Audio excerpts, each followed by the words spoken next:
சென்னையில் இடைவிடாது கொட்டி தீர்க்கும் கனமழையால் பெரும்பாலான பகுதிகள் தண்ணீரில் தத்தளிக்கின்றன. நேற்று முன்தினம் தொடங்கிய மழை இதுவரையில் விட்டபாடில்லை. வீடுகளையும் சாலைகளையும் தண்ணீர் கபளீகரம் செய்துவிட்டதால் பொதுமக்கள் செய்வதறியாது திகைத்து நிற்கின்றனர். தமிழகத்தின் தலைநகரம் சென்னை வரலாறு காணாத கனமழையால் தண்ணீரில் தத்தளித்து வருகிறது.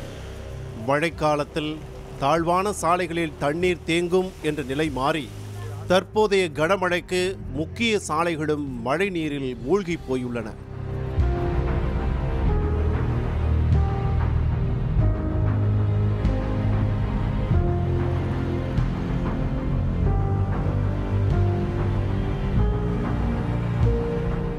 கோயம்பேடு பேருந்து நிலையத்தின் உள்ளும் புறமும் தேங்கிய மழை நீரால் பேருந்து போக்குவரத்து கடுமையாக பாதிக்கப்பட்டது.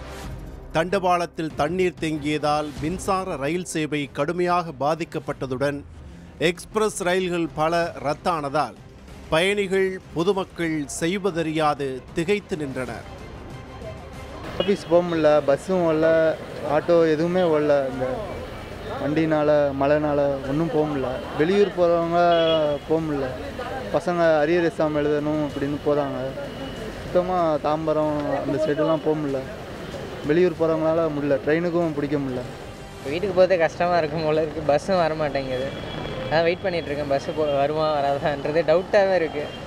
வந்த பஸ்ஸும் ரொம்ப கூட்டமாகவே இருந்தது. ரொம்ப கஷ்டம்னு நினைக்கிறேன் வீட்டுக்கு போகிறது. இல்லை நடந்தே தான் போகணும் போல இருக்குது. நல்லது தான். மழை வரக்கூடாதுன்னு சொல்லவே கூடாது அதை. ஆனால் ஓவராக பெய்யுது, அதுதான் கஷ்டமாக இருக்குது. இன்னும் 2-3 நாளைக்கு இந்த மாதிரி மழை பெஞ்சுது, எங்கேயோ மொட்டை மால் ஏறி எல்லாரும் உட்காந்து வேண்டியது தான். கீழெல்லாம் இருந்தால் அடிச்சுன்னு போயிடுவாங்க. எல்லாரும் நடக்க முடியாது, சாப்பிட முடியாது, வெளியே வர முடியாது. ரொம்ப ரொம்ப கஷ்டம். ஐயோ, இந்த மாதிரி என் வாழ்க்கையில் இந்த மாதிரி நான் இத்தனை வருஷம் ஆகுது, எனக்கு வயசு 35-40 வயசு ஆகுது. இந்த மாதிரி தண்ணி என் வாழ்க்கையில் நான் பார்த்ததே கிடையாது. சென்னை மாநகர் மழைக்காலத்தை எதிர்கொள்ளும் போது இயல்பாகவே பாதிக்கப்படும் பகுதிகளில் ஒன்று வேளச்சேரி.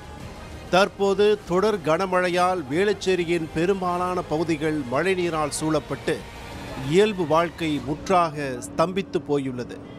முக்கிய சாலைகள் தண்ணீருக்குள் இருப்பதால் போக்குவரத்தும் முடங்கியுள்ளது. கனமழை பெய்து வருவதால் இந்த பகுதி முழுவதுமே வெள்ளக்காடாக தான் காட்சியளிக்கிறது. வேளச்சேரியை சுற்றி பல்வேறு ஏரிகள் உள்ளன. குறிப்பாக பெரும்பாக்கம் ஏரி, அதே போல் மடிப்பாக்கம் ஏரி, அது மட்டும் இல்லாமல் நாராயணபுரம் ஏரி என பல்வேறு ஏரிகள் தற்போது நிரம்பி வழிந்து வரும் காரணத்தினால் இந்த பகுதி மேலும் பல்வேறு விதமான அபாயகரமான ஒரு சூழ்நிலை தான் உள்ளது. தற்போது வெள்ள நீர் முழுவதுமாக சூழ்ந்துள்ள காரணத்தினால் இந்த பொதுமக்களின் இயல்பு வாழ்க்கையானது முழுவதுமாக பாதிக்கப்பட்டுள்ளது. மயிலாப்பூர் PS சிவசாமி சாலை, ஆழ்வார்பேட்டை சாலை, மத்திய கைலாஸ் சாலை ஆகியவற்றில் ஏற்பட்ட பல அடி ஆழ பள்ளங்களால் போக்குவரத்து திருப்பிவிடப்பட்டுள்ளது. இதனால் வாகன ஓட்டிகள் கடும் அவதிக்காளாகினர். கிண்டி, ஈக்காட்டுத்தாங்கல், மேற்கு மாம்பலம், அண்ணாநகர், முகப்பேர், பல்லாவரம், குரோம்பேட்டை, ராயப்பேட்டை, தேனாம்பேட்டை, KK நகர், விருகம்பாக்கம், வளசரவாக்கம், வடபழனி, கோடம்பாக்கம் உள்ளிட்ட பகுதிகளில் பெரும்பாலான சாலைகளில் தண்ணீர் தேங்கி நிற்கிறது. குடியிருப்புகளுக்குள்ளும் மழைநீர் புகுந்துள்ளது.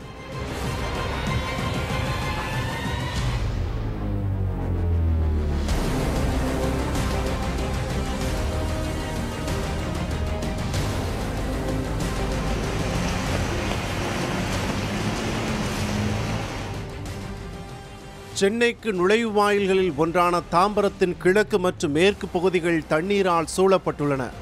திரும்பிய திசையெல்லாம் பெருக்கெடுத்தோடும் தண்ணீர் அரசு மருத்துவமனைக்குள்ளும் புகுந்ததால் நோயாளிகள் பெரும் போராட்டத்திற்கு பின்னர் பத்திரமாக மீட்கப்பட்டனர்.